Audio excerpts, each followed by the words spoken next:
Hey, what's up guys, and welcome back to the channel. And today we're getting into some horrifying scary stories, and these are all scary stories sent in by you guys, viewers of the Snook channel. So yeah, these will be very interesting. You guys are great writers and you guys have some scary stories, so I'm excited to get into them. And they're going to be horrifying, weird, and scary, and I just want to stick around. And if you'd like to see your scary story in a future video, please send it to the email on screen now. Thank you. And yeah, I haven't done a video like this in a long time, so comment down below and let me know if you'd like to see more videos like this in the future. But yeah, please like the video and subscribe to the channel. It helps more than you know. And without further ado, let's get into some horrifying, scary stories. Picture this. It's late at night and you're scrolling video after video when suddenly you see it. That one product you've been looking for. You click the link, you're hooked. Maybe you browse a little more, but eventually it's time to check out. You start filling in your details and realize you don't even have your card nearby. But then you see it, the purple Shop Pay button. Everything already saved. No friction, no stress, just a single tap and it's done. And what feels that seamless for you as a customer is exactly what Shopify helps business owners create behind the scenes. Get started with your own design studio. With hundreds of ready-to-go templates, Shopify helps you build a beautiful online store that matches your brand style without needing to be a designer or a developer. Best yet, Shopify is your commerce expert with world-class tools and expertise in everything from managing inventory to international shipping to processing returns and beyond. It's built to handle the heavy lifting so you can focus on growing your business. And to help you move even faster, Shopify is packed with powerful AI tools that can write a product description, generate page headlines, and even enhance your product photography. So your store doesn't just get built, it gets built to convert. And when everything is built to convert, you see less carts go abandoned and more sales go with Shopify and their Shop Pay button. Sign up for your $1 per month trial today at shopify.com/snook. That's shopify.com/snook. Thank you for Shopify for sponsoring today's video, and let's get back into it. Hey everyone. I grew up in a dense, thick forest in Estonia, a small northeastern country in Europe. My family and I lived in an extremely rural part of it. The nearest city, which is also considered to be small, but has all the necessary amenities, is a 40-minute drive away. No buses go that far into the countryside, and people tend to keep to themselves if you're a stranger or someone from the city. We moved there when I was very young. My father was also raised in the deep countryside, so he wanted me and my siblings to have the same kind of childhood. We own a fairly large piece of land near our home. It's mostly unkempt forest. Our house is a big wooden cabin, literally placed in the center of the forest. There are no close neighbors, no city noise, just complete silence, except for the distant growls of forest animals and the natural sounds of nature. I actually really loved living there. It's been about a half a year since I moved away for school, and I miss it a lot. I'm not a city person. Growing up surrounded by nature and by the unspoken rules of what you can and cannot do in a forest like that is something that's hard to forget. Adjusting to city life has been quite difficult. While living there, countless unexplainable things happened. Not many people believe in the supernatural, but actually living in a place where things like that occur can turn you into a believer very quickly. I worked there as a forest ranger for 3 years. I started by simply helping out, assisting with smaller tasks, and gradually worked my way up to a higher position. Eventually, I was able to join the official rescue team and work full-time. The nearest licensed forest ranger is a close family friend, and my father has been helping him for years. I followed in my father's footsteps and did the same. The first weird thing when working happened when I was 16. It was early summer, peak berry season. That was the year I started helping as a forest ranger in our area. I wasn't officially some big authoritarian figure or anything. I just helped the nearest licensed ranger because most of the land around there belongs to my family anyway. There are still sections owned by the country, and during summer, people from the city flood in to pick berries. And every single year, someone gets lost. Usually, it's harmless. Someone wanders off a marked trail. Someone thinks they can just cut through and ends up completely turned around. The forest out there looks the same in every direction if you're not used to it. Tall pines, moss, random patches of thick undergrowth. It doesn't take much to lose your sense of direction. Most of the calls we get were simple. An hour or two of searching, and we'd find someone embarrassed and dehydrated, but fine. That evening felt like one of those normal calls at first. We got word that an older woman had gone berry picking early that morning and hadn't come home. Her family said she always came back before evening. Always. She wasn't someone who wandered off for fun. There was a forest camera about 10 kilometers from our property that caught her in the afternoon. She was sitting on a tree stump, resting. The photo was grainy, but you could clearly see her light pink bucket next to her, already half full. She didn't look distressed. She just looked tired. Search teams started where the camera placed her. They found the stump, found some footprints, then nothing. No sign of a struggle, no dropped belongings, no obvious direction she'd taken. After a few hours with no luck, they asked if we could search our land too, just in case she had walked further than expected. It wasn't likely, but it wasn't impossible either. Me and my dad split up like we usually did. He took the northern side, closer to the marsh area. I took the ATV and drove deeper toward the property line and the older logging paths that barely anyone uses anymore. I remember calling her name every few minutes. My voice felt small out there. The trees just swallowed it. After about an hour, I hadn't found anything. No broken branches, no fresh tracks that stood out, just normal forest.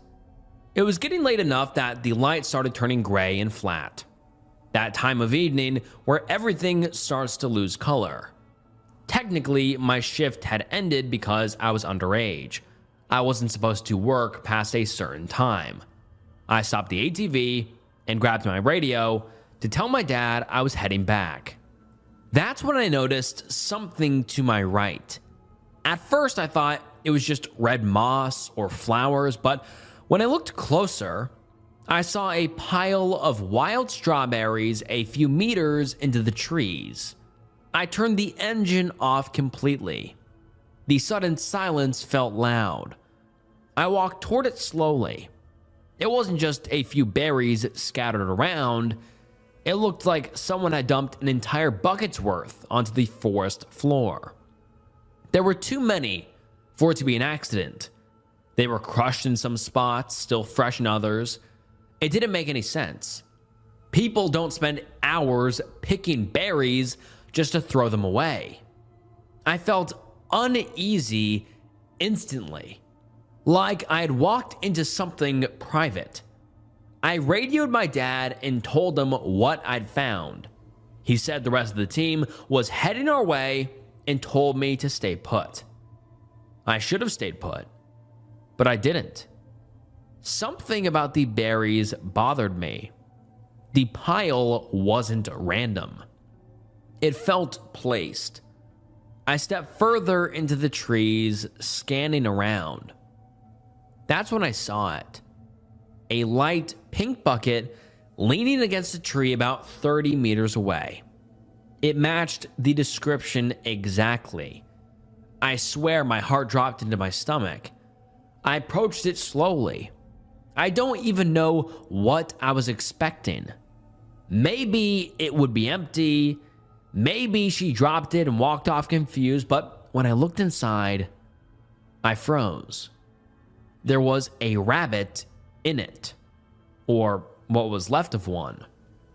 At first, my brain didn't fully process what I was looking at. Then it hit me. It wasn't torn apart like normal predator kills. I've seen foxes eat rabbits. I've seen hawks tear them up. It's messy. There's fur everywhere. Bones cracked, meat ripped unevenly. This was not that. The skin looked carefully opened, almost sliced. The inside was hollow, completely hollow. The bones were there, but stripped so clean they looked washed. Not gnawed, not cracked. Clean. It didn't look natural. It looked deliberate. And then I noticed the ground around the bucket. There was a circle made of these same wild strawberries. They weren't thrown randomly. They were placed in a rough ring around the bucket. Not perfectly symmetrical, but intentional enough that you couldn't mistake it for coincidence. It looked like some kind of ritual, or like someone wanted it to be found. I suddenly became very aware of how quiet it was. No birds, no insects buzzing, nothing. Just the sound of my own breathing. I felt like I was being watched. I actually turned in a full circle slowly, just scanning the trees. Every shadow looked darker than it should have. Every trunk looked like it could be hiding something. I had to look away from the bucket because I thought I was going to throw up. My dad found me maybe 5 minutes later, but it felt longer. He saw my face first before he saw what I was looking at. When he stepped closer and looked into the bucket, he went completely silent. I had never seen my dad look unsettled in the forest before. Ever. He told me to go back to the ATV and wait. I refused. I didn't want to stand there alone with my back to the trees. When the rest of the search team arrived around 20 minutes later, the mood changed immediately. They expected maybe a dropped item. Not that. They examined the bucket, confirmed it matched the one from the camera footage. They searched the area for hours, expanding circles, checking every direction, even bringing in dogs later that night. The dogs refused to go near the bucket. They would pull away, whine. One of them actually started growling at the trees instead of tracking. No blood was found, no drag marks, no clear footprints leading away, just that circle, that rabbit, that bucket. The woman was never found. No body, no clothes, nothing. Officially, she's still listed as missing. And sometimes I try to convince myself it was some disturbed person playing a sick prank, but that almost makes it worse, because that means someone was out there watching me and had enough time to carefully place berries in a circle and clean an animal down to the bone. The next story happened later that same summer, closer to the end of August. By then, I had been given more responsibility. At first, I was just helping with searches, driving around, and checking areas, but as the summer went on, they started trusting me more. I was allowed to respond to calls directly and assist in actual rescues. I was proud of that. I took it seriously. That day started like any other. Warm afternoon, nothing unusual. Then sometime after lunch, we got a call about a missing hiker. A man in his mid-30s had gone into the forest earlier that morning and stopped answering his phone. His wife reported him when he didn't come back to his car by early afternoon. They had an idea of where he had entered from, the northern side of the forest, but no one had seen him since. I offered to take the southern section because I knew it was best. That part includes an old Soviet bunker that sits deep in the woods, hidden off a logging road that most people don't even realize is there anymore. I don't know why, but something made me think to check there first. The bunker has always felt strange to me. It's just a concrete structure, half covered in moss, nothing dramatic, but the air around it is always colder. The metal door is heavy and uneven on its hinges, so it usually hangs slightly open. When I drove into the small clearing, the first thing I noticed was that the door was fully shut. That already made me pause. I turned off the ATV and walked towards it. I remember feeling slightly annoyed more than scared. I thought maybe someone was camping inside illegally or messing around. I reached for the handle. Before I could touch it, the door opened from the inside. A man stepped out. For a second, neither of us said anything. We just looked at each other. He didn't look panicked. He didn't look tired or injured. He just looked normal. Maybe a little pale, but that could have been the lighting. I asked him what he was doing there. He looked at me like the question surprised him. "Just looking around," he said. His voice was steady, calm, not defensive. I asked if he was lost. He hesitated, but only briefly. "I guess you could say that." I asked for his name. It matched the one from the missing persons report. I remember feeling relieved at first, like, okay, this is simple. I found him fast, good job. But something about him didn't match the situation. Most people who get lost are either embarrassed or visibly stressed. They talk too much or not at all. They're shaken. He seemed curious, like he was observing me more than anything else. I told him there was an active search happening and that I could take him back to the northern road where his car was supposedly parked. He agreed without question. He climbed onto the ATV behind me. The ride started normally. I took the route I usually take, not the fastest, but the safest. After a few minutes, he tapped my shoulder. "You can turn left here," he said. There wasn't a visible trail there. "That's not a path," I said automatically. "It is," he replied calmly. I looked closer and realized he was right. There was an old logging shortcut barely visible between two trees. One I knew about, but not many people did. I turned, we drove a little further. Then he pointed out another shortcut. Then another. Each one saved time. Each one was correct. He wasn't guessing, he wasn't hesitating. He spoke like someone who had walked those paths before. That's when I asked him how he knew the area so well. He shrugged slightly. "Been around," he said. That answer didn't sit right with me. He had been reported missing from the northern entrance that same morning.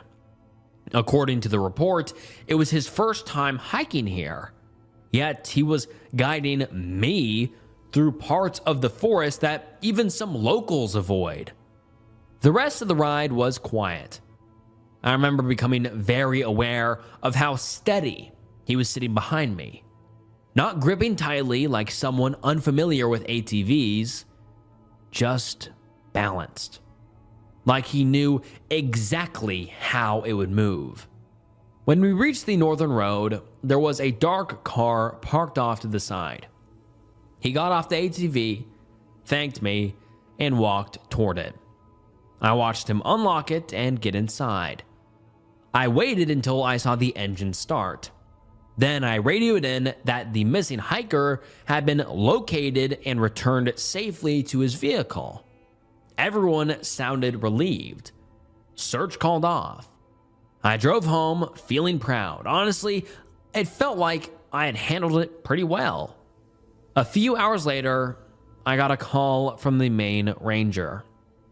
His tone was different. He asked me to walk him through exactly what happened. I did. There was a long silence on the other end.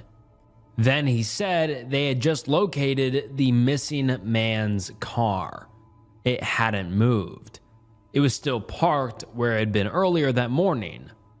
Locked, cold engine, no sign of recent use.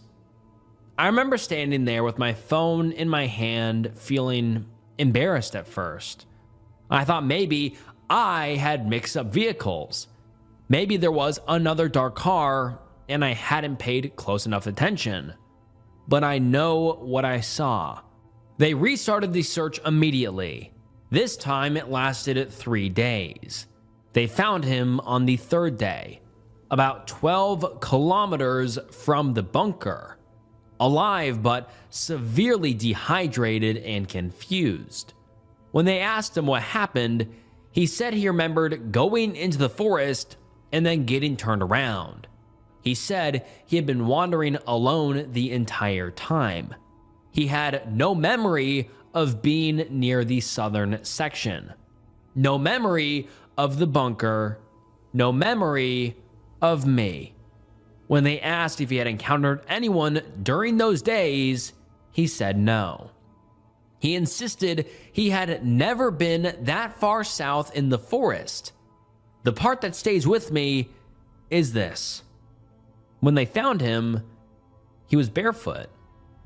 His shoes were never recovered, but the bottoms of his feet weren't torn up the way you'd expect after walking that far through the forest terrain. There were scratches, yes, but not enough to match the distance. I never told anyone about the shortcuts he pointed out, or the way he looked at me when he stepped out of the bunker. It wasn't fear, it wasn't confusion, it was recognition. And sometimes I still think about that moment. The metal door opening from the inside before I even touched it. I still don't know who I gave a ride to that day. Next story. This happened in autumn, right before hunting season started. The Maine forest ranger had asked me to stop by his place one afternoon. He had this small room attached to his house where he kept all the equipment. Radios hanging on hooks, old folded maps pinned to the wall, and a shelf with trail cameras stacked in boxes. He handed me one still in its packaging and said, "Strap this onto that pine tree near the lower trail. We need to see how the deer are moving before the season starts." Nothing strange about it. It was normal preparation. Every year around that time, we'd check certain areas just to see how active they were. I knew exactly which tree he meant. There's a stretch of forest where the ground dips slightly and animals tend to pass through. Not a man-made trail, just one of those places that becomes obvious when you've walked the same woods for years. I went out that same afternoon. It was one of those quiet autumn days where the air felt heavier but not cold yet. Leaves were already covering parts of the ground, and everything had that muted orange and brown look. Then I picked the tree. It was a thin pine, bark rough and uneven. I wrapped the strap around it tightly and secured the latch. I always pull hard on the strap, tighter than most people probably would. I don't like cameras shifting if there's wind. I adjusted the angle carefully, stepped back. I walked in front of it to make sure it triggered. The little red light blinked like it should. I even remember tapping the side lightly, just to double check it was active. It felt solid. I left it there and didn't think much more about it. About a week later, I went back to do a routine check. Normally, you just swap the SD card, maybe glance at a few clips on the tiny screen to make sure it's still working, and head home. As I walked up to the area, something felt slightly wrong, but I couldn't tell what. Then I realized the camera wasn't where I expected it to be. For a moment, I genuinely thought I had walked to the wrong tree. Forests can look repetitive if you're not paying attention, but I knew this area well. I stepped closer. The thick pine still had the faint indentation marks in the bark from where the strap had been pulled tight. They were subtle but visible if you knew to look. The camera just wasn't there. I felt that small drop in your stomach when something doesn't line up. Then I noticed it. A few meters away, strapped to a thinner tree. It wasn't thrown on the ground. It wasn't hanging loose. It was secured properly. Tight strap, correct height, and it was still facing the same direction down the trail. I just stood there staring at it for a few seconds. If someone had randomly found it, they would have either stolen it or just ripped it down. Most people don't take the time to carefully relocate something and make sure it's angled correctly. I walked over slowly and checked the ground around both trees. It had rained a couple days earlier, so the soil was still soft enough to show tracks. There were deer prints, small animal tracks, but nothing clearly human right around the trees. That didn't mean much. The ground isn't always perfect for showing footprints, but still, I tried to convince myself that maybe I had remembered wrong. Maybe I had originally strapped it to this thinner tree, and my brain just filled in the thicker one because it looked more obvious. But I'm careful with equipment. I remember choosing the thicker trunk because it was sturdier. I remember pulling the strap tight and seeing it press into the bark. Still, memory isn't perfect. So I pulled the camera down and opened it to check the footage. The first few days were completely normal. Deer passing through, one fox late at night, nothing unusual. Then I reached a clip from just after 2 a.m., about 4 days in. In that clip, the camera was still in the original position. I could see part of the thick pine trunk slightly on the left edge of the frame, exactly how I had set it. The image looked normal. Then the video glitched. Just a short burst of static. 2 seconds maybe. The next clip started only a few minutes later, and the angle was different. Slightly higher, shifted to the right. The thick pine trunk was no longer visible at the edge. The thinner tree was. I went back and replayed it several times. There was no footage of someone approaching the camera, no hands blocking the lens, no obvious long gap in time. Just one clip in the original position, then static, then the new angle. The timestamps were continuous, no missing hours that would explain someone unstrapping it, moving it, and reattaching it. I remember feeling embarrassed more than scared at first. Like maybe there was some technical explanation I didn't understand. Maybe the camera had glitched and reset its orientation somehow. But cameras don't move themselves to another tree. I stood there longer than I probably needed to, just replaying those few seconds over and over on the tiny screen. Eventually, I took a deep breath, reattached it to the original tree, tightened it hard, and left. When I mentioned it to the forest ranger later, he shrugged and said maybe someone had been messing around. That's the easiest explanation. Maybe someone saw it, moved it for fun, and left. but still, no one can do it this quickly, and especially that late into the night. Alright, now on to another story. This happened in the winter after I turned 18. I wasn't working full-time anymore, but I still helped out whenever I could. Especially in winter, that's when things tend to go wrong the fastest. People think snow makes everything simple. You can see tracks, you can follow paths, but the cold changes everything. One bad decision, and it's over. Early one morning, before it was even fully light outside, I got a call about a young man who had gone hiking the day before and never came back. His car had been found parked near one of the forest entrances, and his phone had died sometime in the afternoon. They had already searched parts of the trails the previous evening, but had to pause once it got too dark. They wanted me to help check the lake area. I knew that lake well. My siblings and I used to swim there every summer.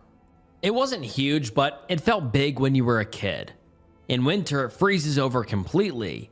If it's been cold long enough and that winter had been brutal, the ice becomes thick and solid. People walk across it without thinking twice.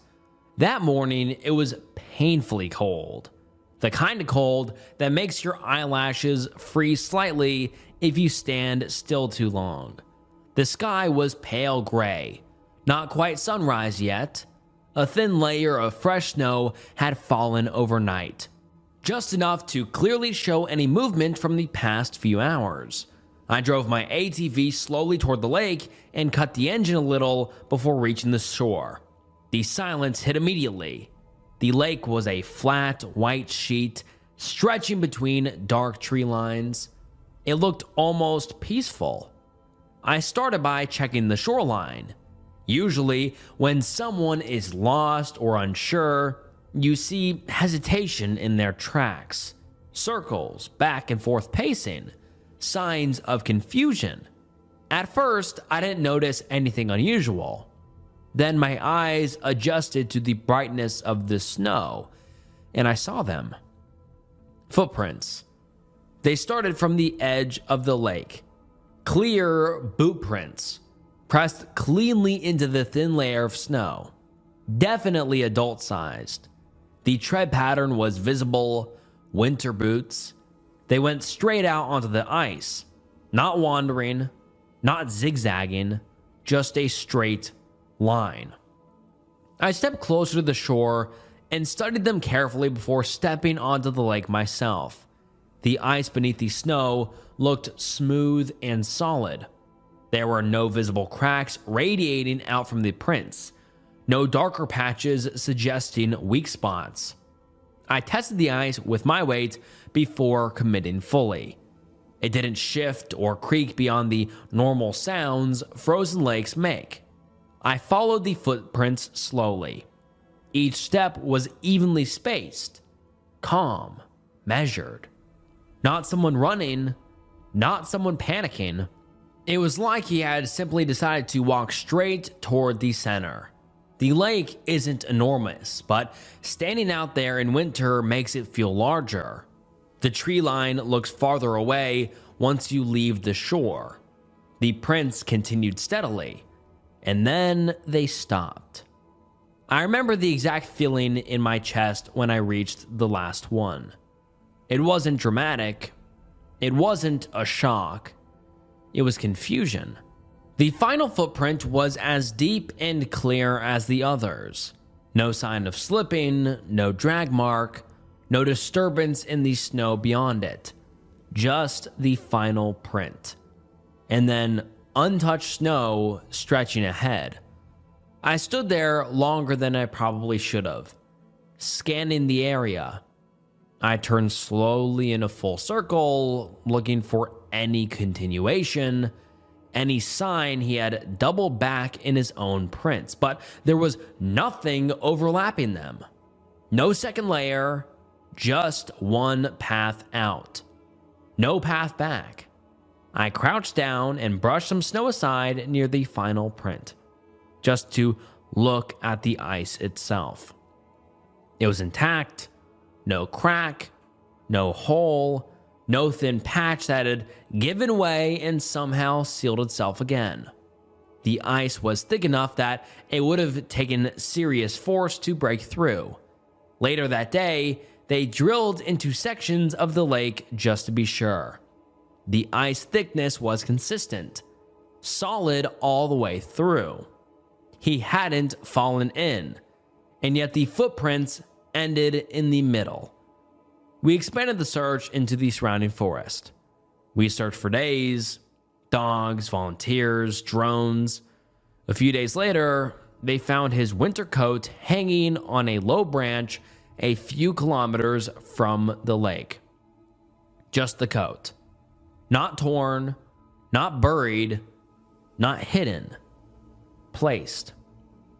That part never really sat right with me either. Because that night, temperatures dropped to around minus 25 degrees Celsius. No one removes their coat voluntarily in that kind of cold. Not unless something is very wrong. They never found him. No body in the lake, no remains in the forest, just the car at the entrance, the footprints on the ice, and the coat hanging in the trees. And I have another story for you guys. This happened in early autumn during peak mushroom season. We got a call about a middle-aged woman who had wandered off the path while picking mushrooms. Her husband had been with her, but they separated for just a few minutes, which is how most of those stories start. He couldn't find her after that. It sounded simple enough. It usually is. People get distracted, walk a little too far, and suddenly everything looks the same. The location they gave me made me almost relieved. It was an area of the forest I knew better than anywhere else. It's close to my house. I've walked those paths since I was a kid. I know which trees lean slightly to the left, which rocks sit under the moss, where the ground dips unexpectedly. I could have walked in the thick fog and still known exactly where I was. I drove my ATV out there without feeling any stress at all. I parked it on the main path where her husband had last seen her. He was standing there, clearly shaken but not hysterical. He said she had stepped off the path toward a patch of mushrooms and never came back. I told him to stay put and that I'd check the surrounding area. I walked into the forest, not far from the path, just the places where people usually wander, 10, maybe 20 meters off the trail. That's where most get turned around. I called her name a few times, nothing. I walked a little deeper, maybe another 30 meters, still nothing. And then something shifted. I can't explain it better than that. I stopped walking because I suddenly realized I didn't recognize what I was looking at. At first, I thought I just turned around too many times while scanning the trees. So I did what I always do. I picked a landmark, a bent pine, a large stone, something familiar, but nothing looked familiar. The trees looked wrong, not physically different, just unrecognizable. I turned slowly in a full circle. The forest felt the same, but none of it felt known. I've spent almost my entire life in that area. I know the layout instinctively, and in that moment, it felt like someone had erased that knowledge. My chest tightened immediately. I tried to retrace my steps back toward the path, but I couldn't remember which direction I'd come from. That's when panic started creeping in.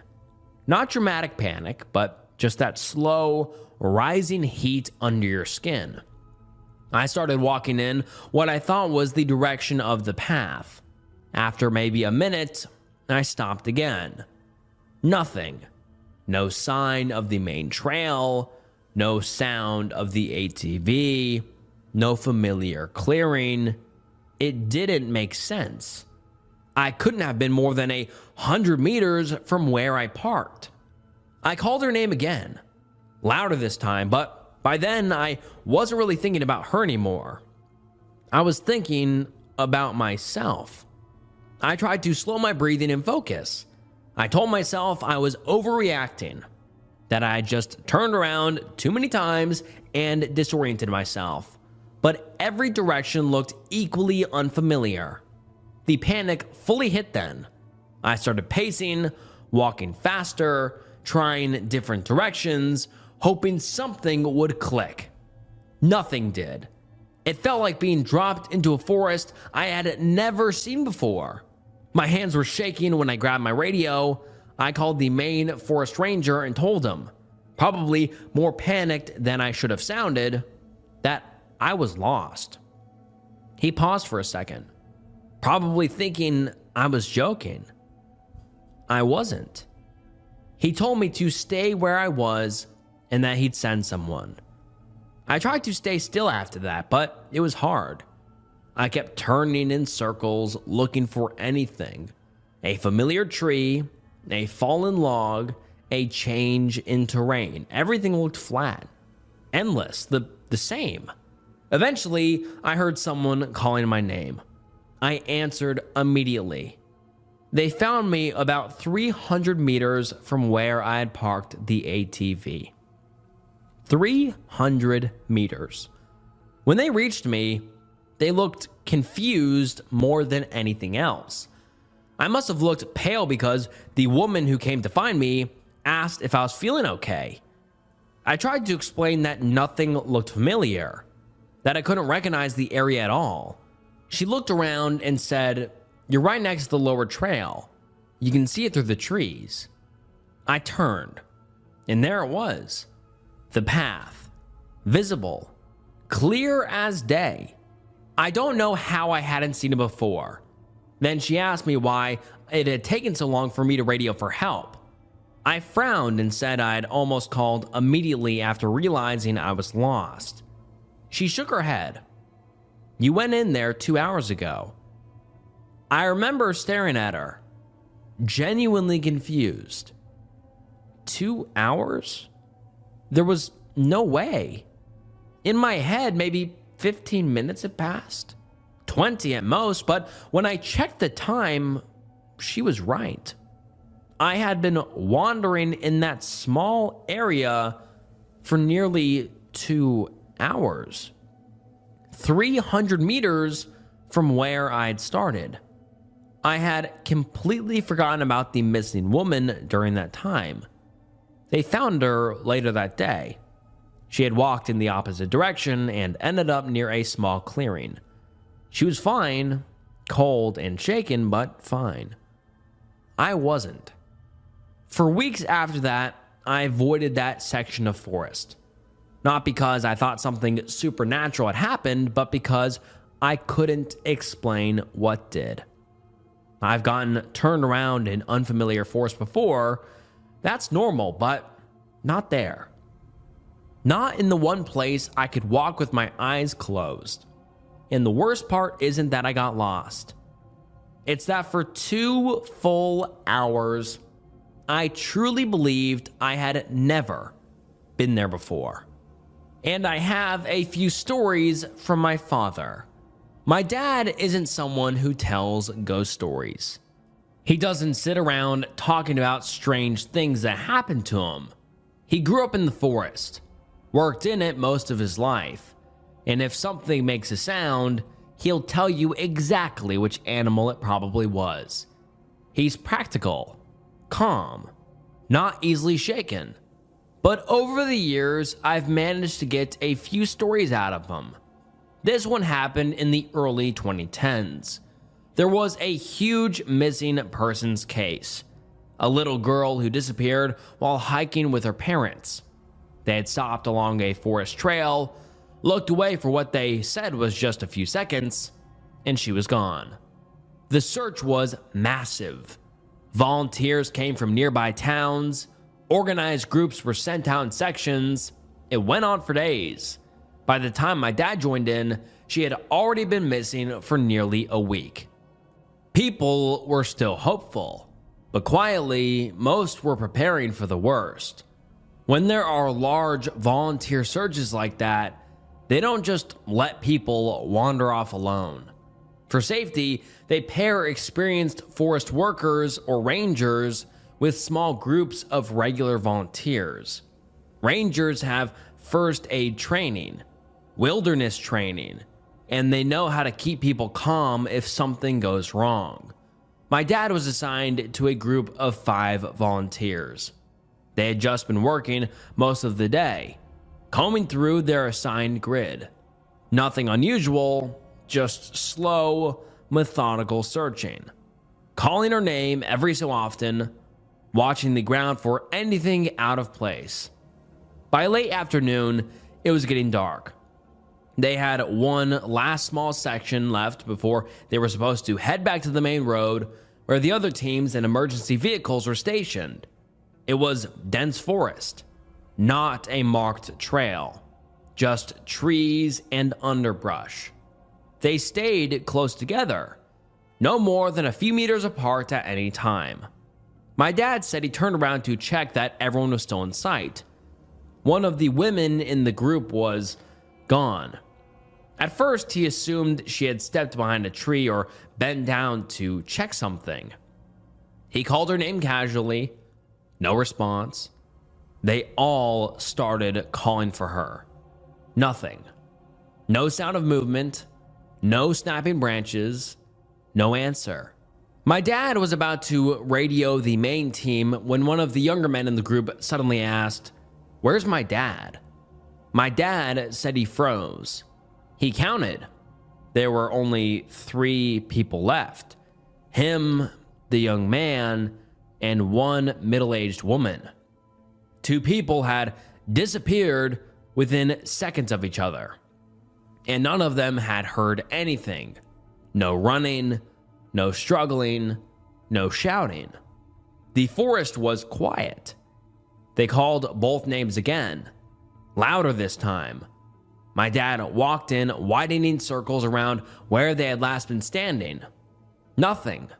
No disturbed ground. No obvious footprints leading away. By then, it was nearly dark. As the group leader, my dad made the decision to pull back.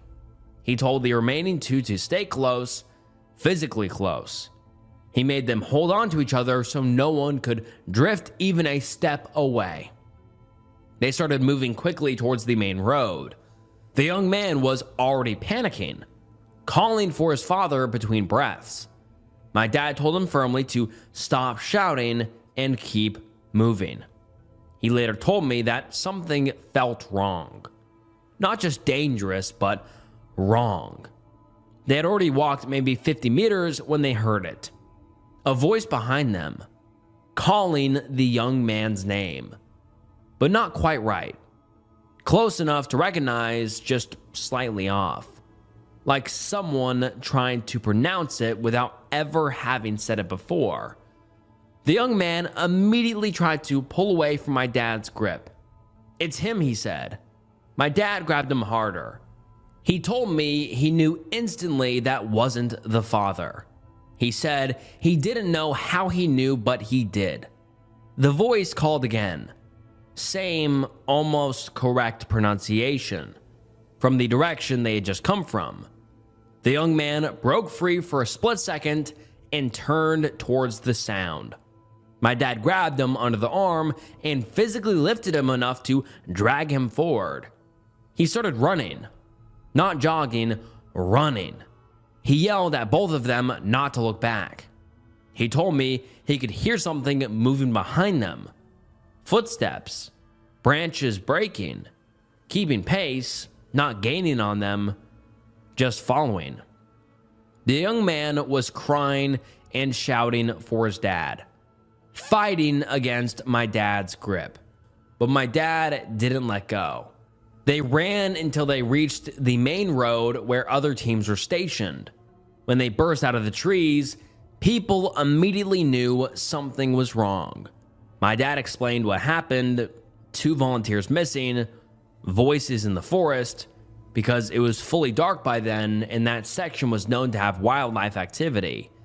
They were not permitted to re-enter until morning with proper teams. They waited. In the morning, they went back in. They found the woman and the young man's father lying on the forest floor not far from where they had disappeared. They were both unclothed. No visible injuries, no blood, no obvious signs of attack. Just lying there, barely alive. Their clothes were never found. The woman died on the way to the hospital.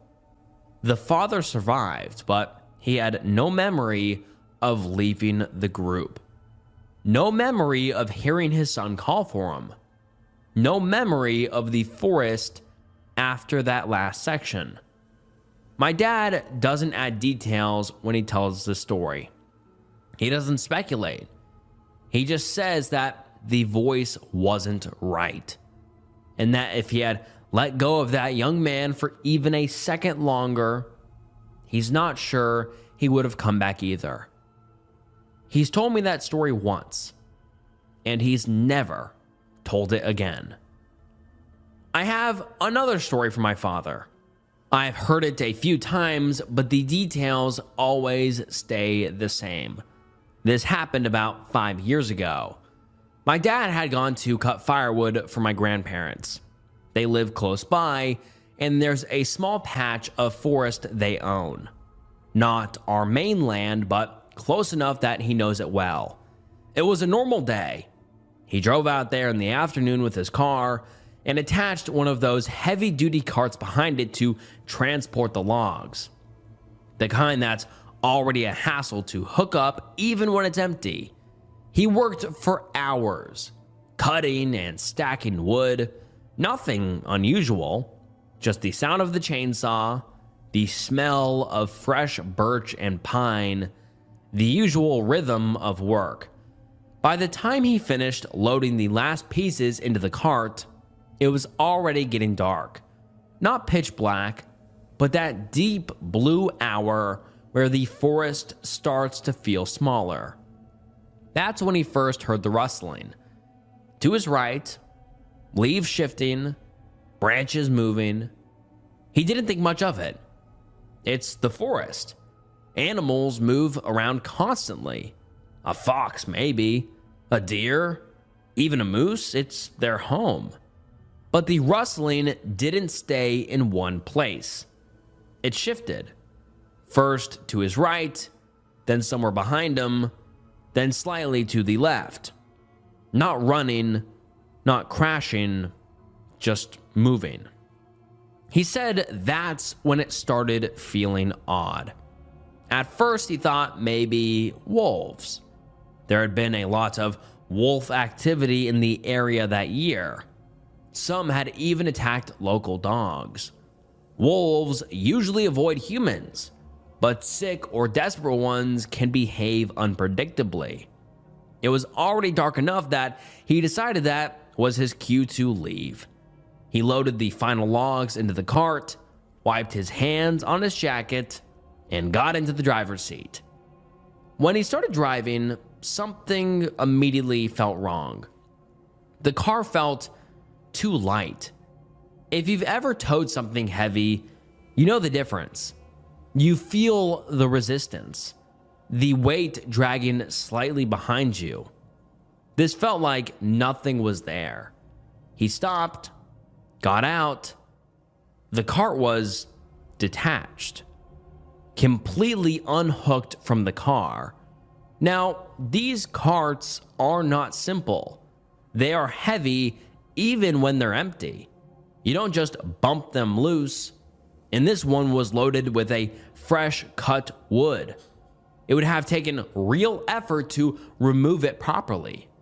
But there it was, standing behind the car, unattached. He stood there for a moment, just staring at it. He hadn't unhooked it. He was sure of that. He scanned the trees around him. Nothing. The forest was quiet again. He didn't know what else to do. He couldn't drive home without the cart, and reattaching it with all that weight pulling down would have been nearly impossible alone, so he started unloading the wood piece by piece. The entire time, he heard the rustling again. Closer now. Not frantic, not aggressive, just circling. He said that's when he started to feel something he doesn't usually admit to. Panic. Not full panic, just that creeping awareness that you're being watched. He worked faster, stacked the wood off to the side, reattached the cart properly this time, double checking the hitch. He made sure it clicked into place, made sure the lock was secure. Then he started loading the logs back in. That's when he heard it, a laugh. Not loud, not human in the normal sense, more like a faint chuckle. Short, low, right behind him. He froze. Goosebumps ran across his entire body. He didn't turn around. He dropped a few pieces of wood and walked quickly to the driver's seat instead of finishing. He started the engine. This time, when he pulled forward, the car felt heavy again. The cart was attached. For maybe 10 seconds, then suddenly light. The resistance disappeared. He didn't even stop this time. He just knew. The car had come off again completely. He said at that point, he didn't care about the wood anymore, or the cart. He just wanted to leave. He drove forward without it. When he reached the narrow exit road that leads back to the main road, he saw something that made his stomach drop. A tree was blocking his path. A fresh tree, not fallen naturally across the road like storm damage. It was lying perfectly across the narrow exit. And the strange part? It was a birch tree. That stretch of road is lined mostly with oaks and darker forest trees. A white birch trunk stood out immediately. He said it looked wrong there, like it had been placed. He slowed down slightly to look at it properly. That's when he heard the chuckle again. Closer than before. Not from the forest behind him, from near the car. He didn't wait. He slammed the door shut, reversed slightly, then swerved around the tree. Not on the road, but through the side brush and uneven forest ground. He damaged the side of his car, badly doing that. Scraped it against rocks and branches, but he didn't stop. He drove straight to my grandparents' house. When he told me this story, he didn't add dramatic details. He didn't speculate. He just said one thing that stuck with me. It felt like something didn't want me to leave. He went back the next morning with my uncle. The cart was still there, the wood stacked neatly inside, and there was no birch tree blocking the road anymore. And this is one of the last real stories I ever got out of my dad. I know he has more, I'm certain of it. You don't spend your whole life in forests like that and only collect one or two strange memories, but he doesn't like talking about them. If you ask directly, he'll shrug it off. Say it was nothing, say people imagine things when they're tired. That's why I remember the evening he told me this so clearly. It was early fall. The air had that crisp edge to it, but it wasn't cold yet. The trees were just starting to turn. My dad was sitting on the front porch with a glass of whiskey, leaning back in his chair, staring into the tree line like he always does when he's thinking. He has this way of looking at the forest like it's an old friend, or maybe an old rival. I went and sat next to him. We didn't say anything for a while. Just listened to the wind move through the trees. Then, without me asking anything, he started talking. It was early spring, he said. There was still snow in patches that year, he told me. Not enough to feel like winter anymore, but enough that the ground was still half frozen in places. The birds had started coming back. The air was around 8 degrees, warm by our standards after months of freezing temperatures. He had been on duty that day, checking trail signs. After winter storms, the wooden path markers tend to tilt, fall, or get buried. Every few months, they need cleaning and resetting so hikers don't get turned around. It was routine work, nothing dangerous. But he said something felt wrong the moment he stepped into the forest that morning. It was too quiet. Spring is usually busy. People come out after winter like they've been released from cages. Families, hikers, runners, but that day, he'd barely seen anyone. No distant laughter, no dog barking, not even the usual echo of voices somewhere deeper in the woods. He went from sign to sign, brushing dirt off the arrows, tightening bolts, straightening posts, and then he heard it. A voice. Faint at first. Help. He paused. He said what made him stop wasn't the word itself. It was the tone. It didn't sound like someone screaming for help. It sounded like someone speaking normally, flat, controlled. Help me. My dad's hearing is almost ridiculous. He can hear branches snap from far away. So he stood still and listened carefully. The voice repeated. Same volume, same tone. He called back immediately, asked where they were, asked if they were hurt. The answer came a few seconds later. Help me. Exactly the same. He said that's when something in his chest tightened. But if someone is calling for help, you go. That's not something he debates. He started walking towards the sound. The forest shifted as he moved deeper. The patches of snow grew thicker, the trees stood closer together, and the temperature dropped. Not gradually, suddenly.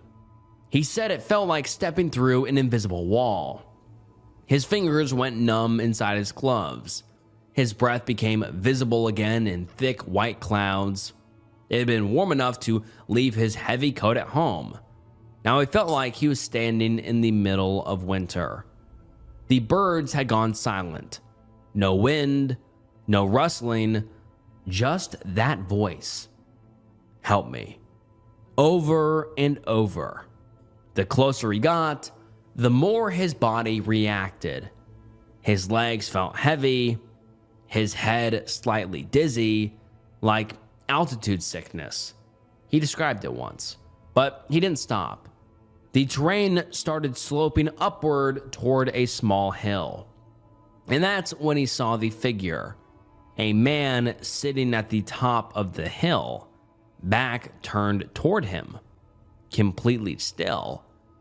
The voice continued, help me. My dad called out louder this time, no response. He climbed the hill slowly. When he told this part, he stopped speaking for a while on the porch, just stared ahead, took a long sip of whiskey. I've never seen anything like that, he finally said. The man was dead. Not recently. His skin was pale and tight, almost gray.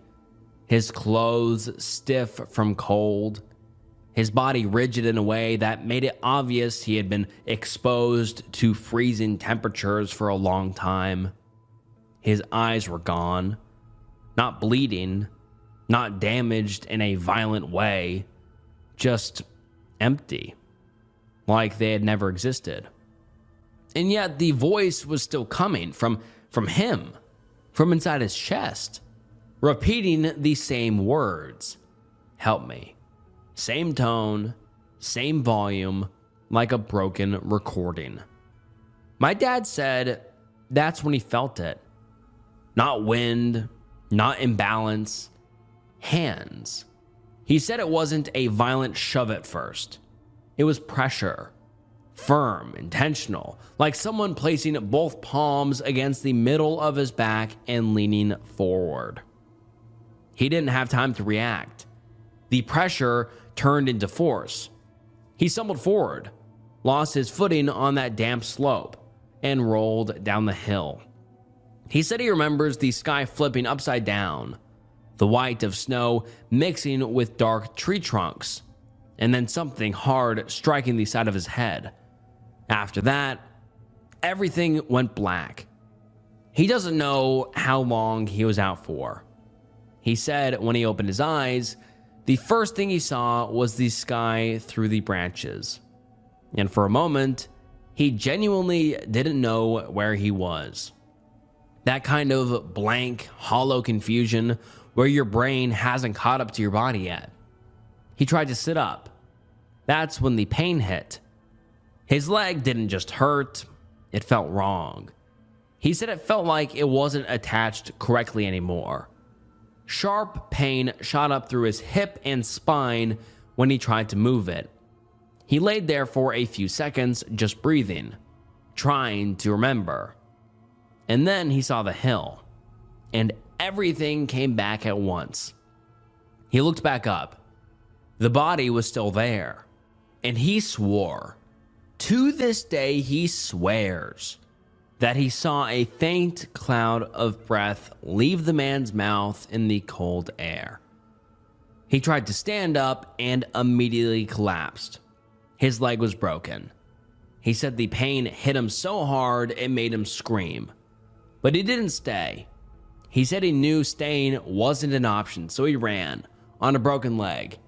That's when the voice came again. Not distant, right behind him. Help me. He didn't turn around. He couldn't. He said every instinct told him that if he turned around and looked behind him, something would be there. So he kept running. He doesn't remember most of it, just flashes, trees rushing past, the sound of his own screaming, the taste of blood in his mouth. He reached the spot where he had parked his ATV and nearly collapsed beside it.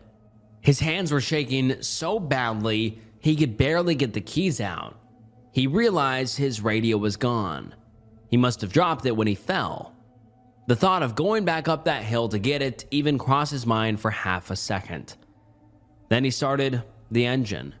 He said the drive to the ranger station felt longer than it ever had before. His vision started narrowing. The pain in his leg was so intense it made him nauseous. He had to lean forward over the handlebars to keep himself steady. He kept expecting something to step out in front of him. Nothing did. By the time he reached the house, his vision had blurred so badly he almost drove into the fence. He collapsed outside. The ranger found him on the ground. At the hospital, doctors told him the leg was broken in 3 places. Clean fractures, but severe. They couldn't understand how he had managed to run on it at all. He never told the hospital staff what he saw. He only told the ranger. I remember that time clearly, even though I was only 5. My mom told us he had fallen at work. He had stitches in his head, a cast on his leg for weeks. The next day, the ranger went to check the location. There was no body, no signs of disturbance, just normal forest. He did find my dad's radio, but it wasn't smashed from impact. It had been taken apart. The casing opened, the internal pieces removed, not broken, removed. Some parts missing completely. That night on the porch, after he finished telling me, I asked him, "Is that why you don't go to that part of the forest anymore?" He stared at the trees for a long time before answering. "There are things in the woods," he said quietly. "Not every story has an ending. Not everything gets explained." I had been thinking something for years, and I finally asked it. Why don't we just move? He put down his glass and looked at the forest again. And live in a quiet suburban house where nothing ever happens, he said, almost smiling. Where's the adventure in that? He gave one of those tired, soft smiles that reaches his eyes. Then he stood up and went inside. I stayed on the porch long after that, staring at the tree line. I realized something that night. I was slowly becoming my father, and I wasn't angry about it. And this next story happened not long before I moved away. It was one of those late summer days where everything still feels alive, but you can tell it's starting to fade. The evenings were getting cooler. The forest had that heavy smell, mushrooms, damp earth, leaves starting to turn even though it wasn't fully autumn yet. That week had been busy. Mushroom pickers everywhere. Cars parked in places they shouldn't be. I wasn't really helping much anymore. I was packing, sorting through my life. I remember sitting on my bedroom floor surrounded by old maps and ranger notebooks and gear I'd collected over the years. Spare gloves, a broken compass, an old flashlight that flickered if you shook it. There was a rookie training camp starting soon, and I figured they could use some of it. It felt better to give it away than take it with me. So I packed everything into a big box and strapped it onto my ATV. My parents had gotten me my own ATV not long before that, and I was stupidly proud of it. The ride to the ranger's house was calm. The sun was low but still bright, filtering through the trees in that golden way. Nothing felt threatening. If anything, it felt like one of those perfect forest days you want to remember. I was about 5 minutes away when it happened. A dog ran across the trail right in front of me. I hit the brakes so hard I almost lost control. My heart actually hurt from how hard it jumped. The dog passed so close I could have reached out and touched it. Bright blue collar. I knew that collar instantly. Stella, the ranger's dog. She had to be ancient at that point. Slow, stiff, mostly staying near the house these days. I remember thinking how weird it was that she was out there alone, that far from the yard. But I didn't stop. I was basically there anyway. When I pulled into the driveway, the ranger was outside waiting for me like he usually did when he knew I was coming. I jumped off the ATV, handed him the box, and we talked for a while. Normal things. The camp, my move, whether I'd missed the forest, and then I saw Stella walk out from inside the house. Slow, stretching, yawning. I laughed a little and said, "She made it back fast." He looked at me like I had said something strange. "What do you mean?" "I just saw her on the trail. She almost got hit." He didn't laugh. "She's been here all day," he said. "Hasn't left." I remember looking at the dog. Really looking. Same collar, same gray fur around her muzzle. I told myself I must have seen another dog. It wasn't impossible. Mushroom season brings people. People bring dogs. Still, it sat weird in my stomach. Before we could really get into it, his wife came home. She was always like sunlight walking into a room. When I told her I was just dropping things off and saying goodbye, she refused to let that be the end of it. "You're not leaving like that," she said. "You're coming in." So I did. We had tea, then more tea. We talked about everything and nothing, about how fast time moves, about how the forest changes people. I didn't notice how dark it had gotten until I stood up to leave. The air outside had cooled completely. That sharp evening chill had settled in. The ranger walked me to the door. We hugged. I felt weirdly emotional about it. I stepped outside and was about to start the engine when I felt someone grab my arm. His wife pulled me back inside without saying anything. The look on her face made my stomach drop before I even knew why. She pointed out the window. About 15 meters from the house, near the edge of the trees, stood a dog. Just standing there. Bright blue collar, staring directly at the house. At us. I remember the silence inside that room because Stella was standing right next to us. Old, slow, pressed up against the ranger's leg. The dog outside looked exactly like her. Exactly. Same posture, same shape, same collar, but something was wrong. It wasn't blinking. It wasn't shifting its weight the way dogs do. It just stood there, perfectly still, like it was waiting for something. The real Stella let out this low, strange sound. Not a bark, not quite a growl. Something uncertain. The one outside took a step forward.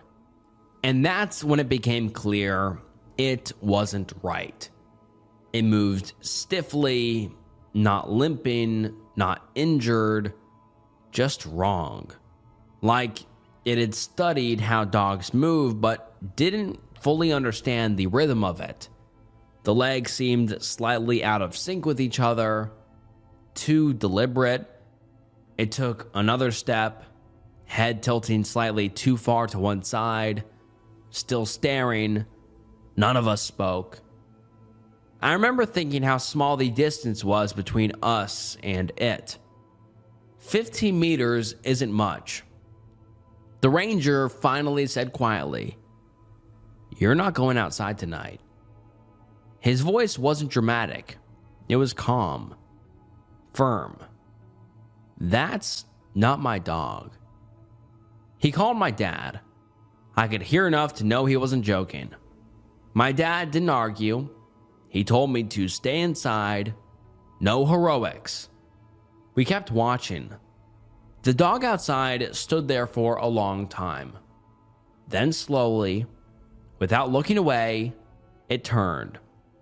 The movement was almost delayed, like it had to think about how to walk.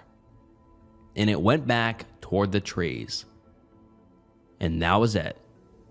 It didn't rush. It didn't look back. It just blended into the forest like it had always been there. I slept on their couch that night. I didn't sleep much. In the morning, the ranger drove me home himself. We didn't talk about it much. None of us really did. Since I moved away, I've sometimes wondered if they ever saw it again, or if it was just there that one night. If I had left earlier, I would have been alone on that road. And I don't like thinking about that part too much. To preface this story, my dad has 30 or so acres in southern Tennessee, in the heart of Appalachia, in the Trail of Tears. We have a camper parked on a property that we stay in when we go on weekend hunting trips. This story takes place in January of 2020, and I had already been hunting for 2 days. The air inside the camper had gone stale, the smell of propane and a cold cup of coffee. I was sitting on the edge of the narrow bunk, pulling on my socks, thinking about the short hike to my tree stand. That's when I heard something hit the door of the camper. It wasn't a knock. It was a heavy thud, like a shoulder leaning against the aluminum. "Hey son, you awake? Unlock the door." My heart did a double thump. I knew that voice. It was deep, a little raspy from 30 years of Marlboros. It was my dad. But something wasn't right. My dad was down in Texas, building a cell phone tower. He had just sent me a photo of a sunset near Odessa 12 hours ago. "Dad?" I called out, standing up so fast I bumped my head on the low ceiling. What are you doing here? I thought you were in Texas. We got rained out. The voice replied through the door. It sounded perfectly normal. Same tired tone he used when he'd had a long drive. Drove straight through. I'm whipped, son. Let me in. It's freezing out here. I reached for the door handle, my thumb hovering over the deadbolt. I was smiling, honestly relieved to have the company for the morning hunt. But as my hand closed on the cold metal, I paused. The details started to feel wrong. First, it was the timing. Even if he'd left Texas the second he sent that text, he couldn't have made it to the Cumberland Plateau in 12 hours. Second, there was no truck.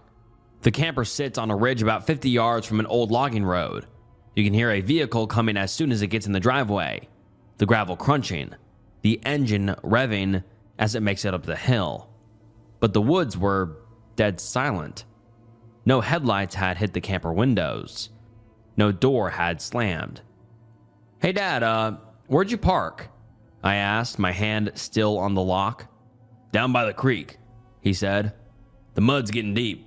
Didn't want to get the truck stuck. Something about the answer didn't make sense.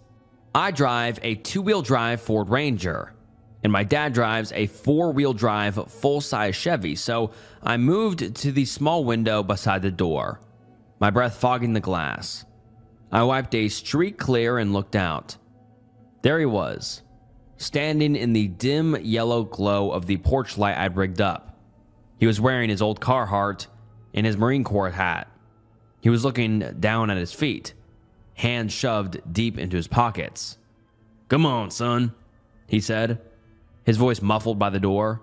My hands are freezing. I was about to turn the bolt when he shifted his weight. He didn't move like a man who had just spent 18 hours in a truck. He didn't stretch his back or rub his neck. He moved with a strange liquid jerk. And as he stepped closer into the light, I saw his hands. They weren't in his pockets. His arms were hanging straight down at his sides, but the sleeves of the jacket were empty. The fabric was just flapping in the wind. The hands were coming out from under the hem of the jacket, near his waist. Then he looked up. The face was Dad's, the same jawline, the same 3-day stubble, but something was off about the nose. It was crooked, and the wrinkles where he normally has them were barely visible, like the skin was being pulled tight from the back of his head. I reached for the .380 that I kept when I go to the woods in case of bears or people. The county we hunt in has a lot of drug addicts and thieves. I looked out the window again, and he had moved back a step or two, like he was waiting for me. I called my dad on my phone, but it went straight to voicemail, of course. The figure outside was standing still, not waiting still, but almost like a statue. I go as silent as possible, waiting for anything to happen. Any way I can be sure that's not my dad. After about an hour of whatever it is not moving, the figure walks away, and I take a deep breath, and just as soon as the encounter had begun, it was over. I don't sleep that night. As soon as the sun is up, I start to pack. I put my rifle on my back and keep my .380 in my hand. I load up all of my gear and myself into the truck. I drive with the gun in my right hand until I get onto the main road. I call my dad, and he answers on the first ring. Hey son, what's up? I ask where he is, and he says, what do you mean? You know I'm in Texas. I tell him bye and hang up the phone. To this day, I don't know what I saw, but I haven't been hunting alone since. Thank you, Snook. Hello, Snook. Your videos were recommended to me a while back, and I've been binging them while I work since. I'm hoping that this is a good place to share this experience if you're still sharing subscriber-submitted stories. I know it's not really that scary, but I saw what I saw and experienced what I experienced, and I really don't have any answers. I'm sure this will be quite long and rambly, so I apologize for that. I would like to start off by saying that I'm absolutely not someone who can just casually fall asleep, and definitely not by accident. I see my boyfriend and brother start nodding off while watching TV, and I can't even imagine. I have to purposefully put in effort to fall asleep every night. I have to lay down, close my eyes, and do mental jumping jacks to even start to doze off. So I'm so very sure that what I saw wasn't a dream, even if it does seem like the best explanation for the first experience.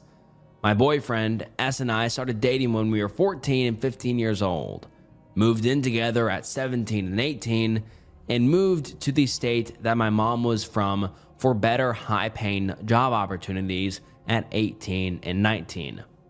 A couple of months after we moved out of state, S's mom, W, found out that her landlady was planning to sell the house she had been living in for several years.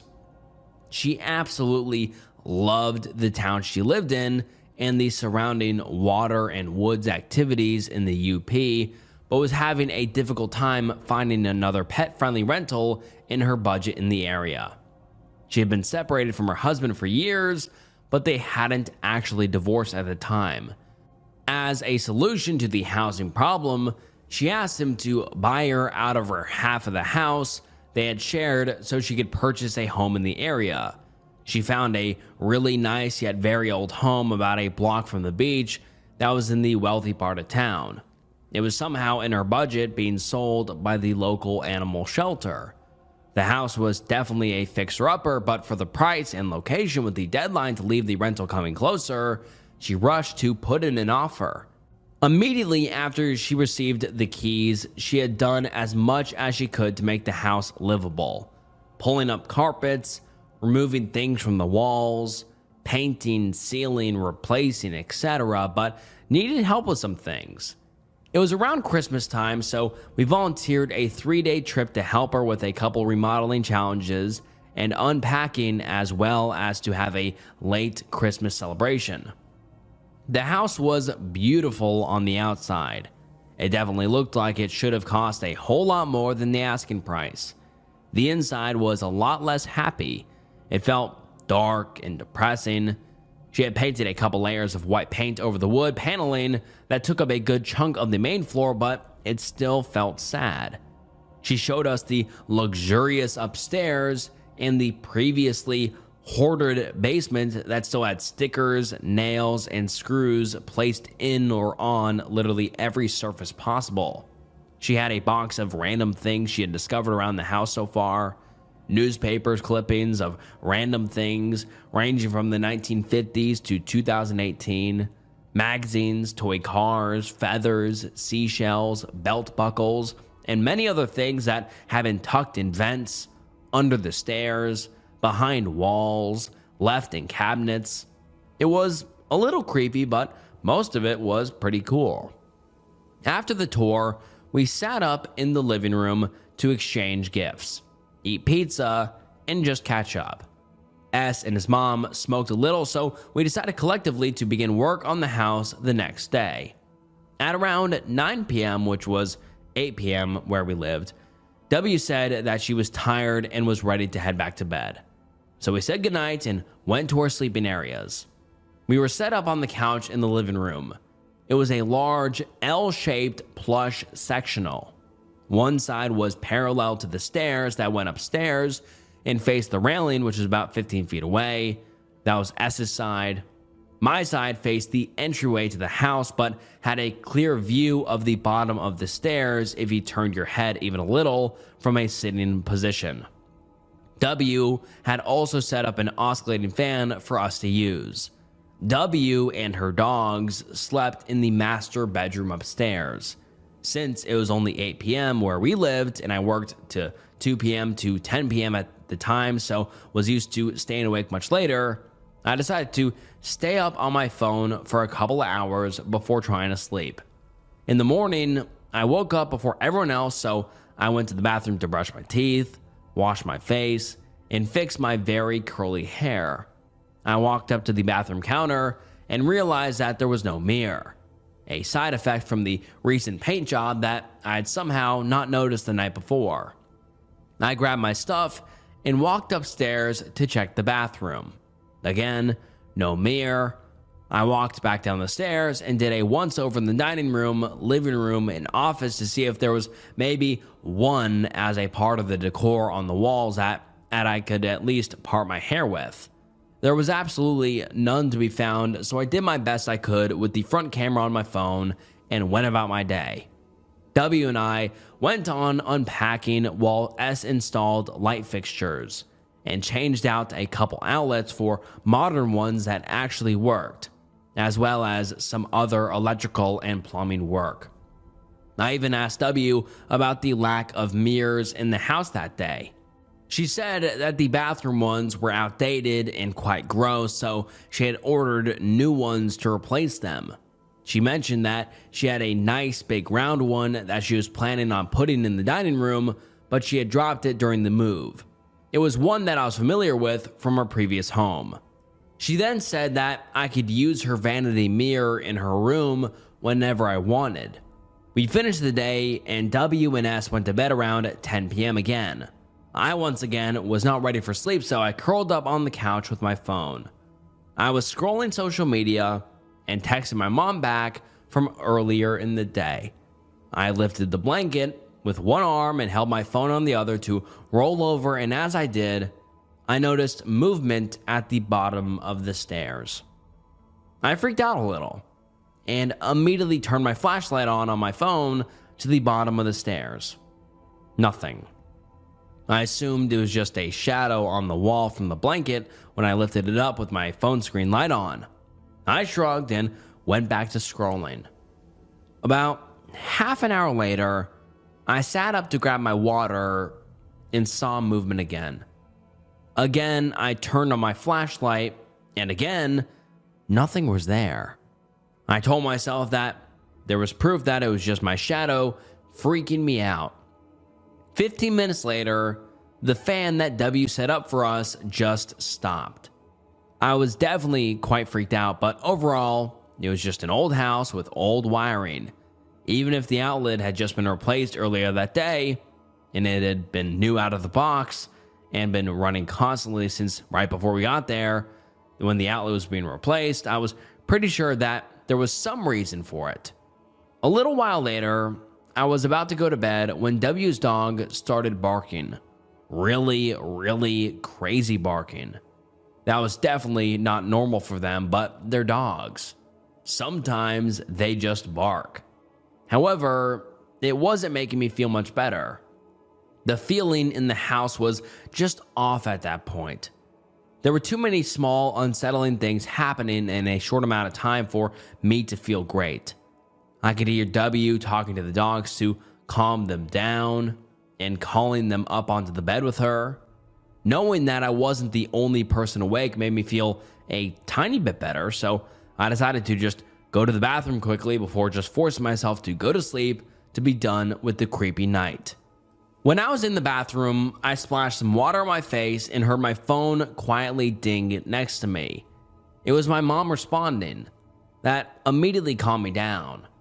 I still felt uneasy, but it was a lot easier to laugh at myself and write everything off as not being in a familiar place. To walk back to the couch from the bathroom was a straight walk through the kitchen, past the dining room, into the living room, past the stairs, and then a turn to actually sit on the couch. I was walking through with my flashlight on, through the kitchen, past the dining room, into the living room, past the stairs. I stopped straight in my tracks. My stomach dropped to my feet as I stared at the person staring back at me. Except it was me. Pajama pants, hoodie, messy bun, phone with the flashlight on framed in a huge 6-foot tall, 2-foot wide, full-length mirror with a dark wooden frame mounted about 6 inches above the baseboard on the wall at the bottom of the stairs. I stepped closer and moved my body closer to the railing to see more of myself. I waved my phone back and forth, and my reflection did the same. Oh my God, I whispered to myself and mentally facepalmed. How dumb could I be? I was trembling like a child because I saw my own reflection. Dogs barked and a fan stopped working in an old house. I sat back on the couch, shaking my head at myself, filled with adrenaline, embarrassment, and confusion. How had I possibly not noticed the massive mirror at any point? Not when I walked up and down the stairs several times over the last 2 days. Not when we sat in the living room just feet away from the monstrosity for hours over the last 2 days. Not when I was searching the house for a mirror that morning. Not either time I shot my flashlight when I saw the movement. Not when I asked W about the lack of mirrors in the house. On top of that, I realized that the fan was working again. I was just entirely gobsmacked. I stayed awake for another hour, scrolling on my phone, and planning the story I'd tell S and W in the morning, planning to ask her how she had even managed to mount the giant thing by herself. Finally, I rolled over to go to sleep and saw the movement once again. For some reason, I decided to shine my flashlight over one last time. I fully expected to feel silly all over again, but there was nothing there. No mirror, no thick dark frame, no reflection, only a white painted wood paneled wall. I jumped up off the couch and ran to turn on the light and shake S awake. I was practically sobbing out of fear. I could picture it in detail in my head, every detail of my own reflection. It was right there. All of the posts I remembered seeing were all still there. The text I got from my mom in the bathroom was still there. I definitely didn't dream any of that into existence. S calmed me down and listened to me spiral for God knows how long before I finally went to sleep. The rest of the weekend passed without incident, and I just tried to forget about it. I never looked too long at a mirror again, though. Through the next couple of months, W learned more about the home and its previous owner from the neighbors. It was built in the late 1800s, and like most of the houses in that neighborhood, it was moved across frozen Lake Michigan around the 1930s. The most recent previous owner was an old man who had lived in the house since the 50s with his family.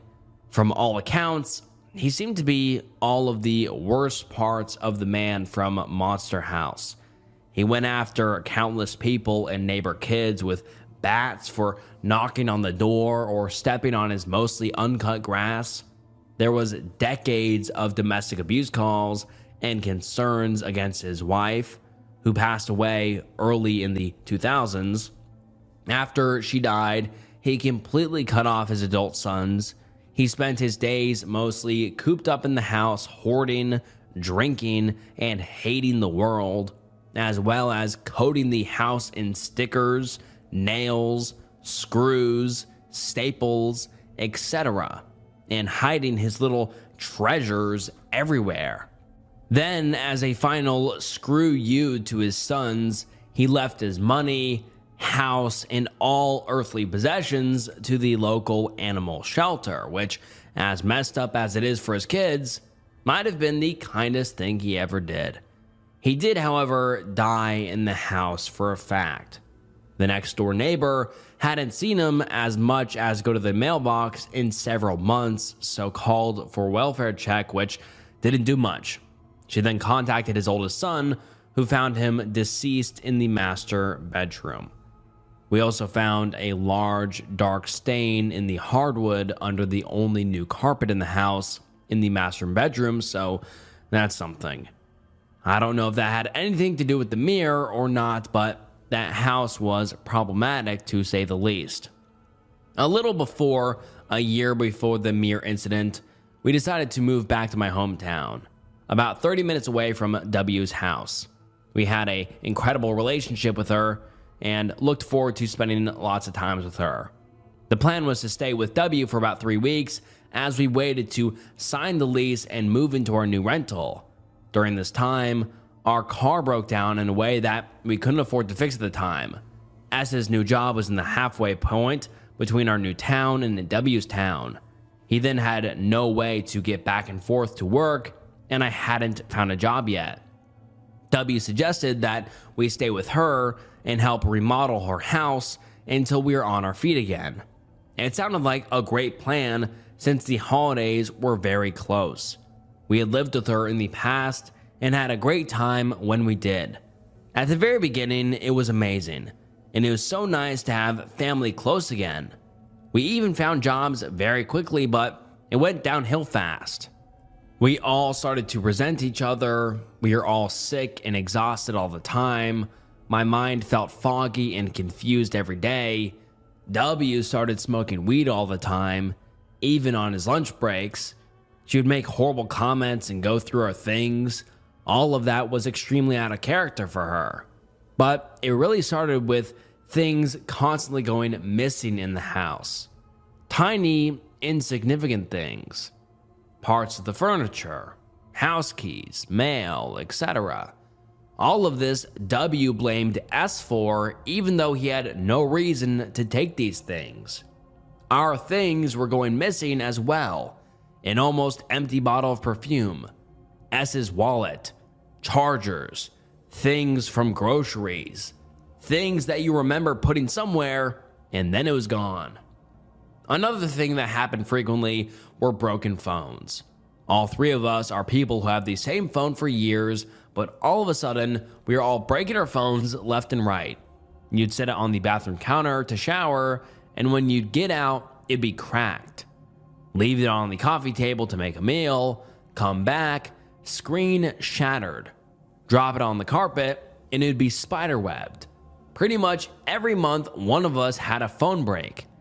After a couple of months, we'd come home from work to our room being trashed. It was at least once a week. W would deny that it was her, so eventually we just stopped bringing it up. Though I do doubt it was her. One morning, we came home to both the inside storm door and outside door of her front door being wide open and our cat was gone. We posted her in the local missing pet groups called The Shelter and spent several days outside looking for her, as well as every day for months after when we weren't at work. We never found her. She was microchipped, and the shelter has a substantial lost and found pet program. That was the worst part of all of it. I hope someone found her and is trying to give her a good life. S and I became distant as we struggled to make ends meet because we started paying W significant rent since most of the remodel was done. We both started picking up as many extra shifts as we could to not have to be home. I really didn't think our relationship would last much longer. After about 4 months of living there, the pandemic hit. We were already so drained, so hateful, so unhappy, we stayed in that house for another year, barely speaking to each other. We worked, fought, worked some more. S and I door-dashed just about every meal to not have to share the common areas because it would lead to a fight. W had started working from home, so we were told to basically never make any noise at home. She smoked nearly constantly and painted the house interior every day after work. From one room to another, coat after coat of different colors. All of these strange happenings continued the entire time, but if they were brought up, it'd be a fight. We tried so hard to find a rental, but basically nothing was available at the time. Finally, I reached out to my aunt who lived near where we had previously lived in the other state. I explained the situation and asked if it'd be possible to move in with her for a short time. She was ecstatic about the idea and happily agreed. We received our tax return, bought a car, found jobs there, and started packing. The situation in the house worsened after we told W that we were leaving. Our car keys went missing several times. The fights worsened. It felt depressing and inescapable. Finally, moving day arrived. W decided to go hiking while we left. We loaded our things up and left. It stormed the entire several-hour drive. My debit card went missing at some point. We luckily had enough cash for gas to get there. We arrived to my aunt's house hours later than we should have. We grabbed a couple things and knocked out for a few hours. We woke up to W having messaged my family saying that we were horrible and took her things and that she would be taking us to court, which she never did. We barely had a car full of things, much less any of the things she accused us of taking, which included large pieces of furniture. It was a bit stressful, but it finally felt like we could breathe again. We were well rested for the first time in over a year. The future felt possible again. S and I almost immediately stopped fighting. Our room wasn't a mess when we got home anymore. Our phones stopped breaking. Our things weren't going missing. We could communicate again.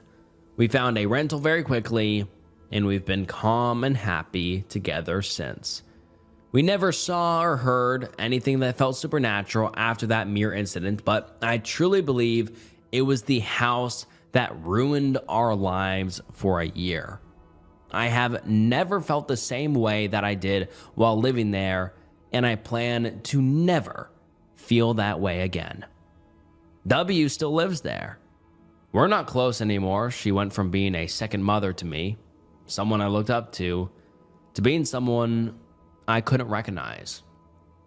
We've met a couple of times for lunch in the last couple of years, but we have nothing in common and nothing to talk about. She's made a couple of apologies, and we don't have anything against her at this point, but I seriously doubt that we'll ever be close again. I don't know if it was the old, hateful man who lived there or something that happened there before, but that house changes you.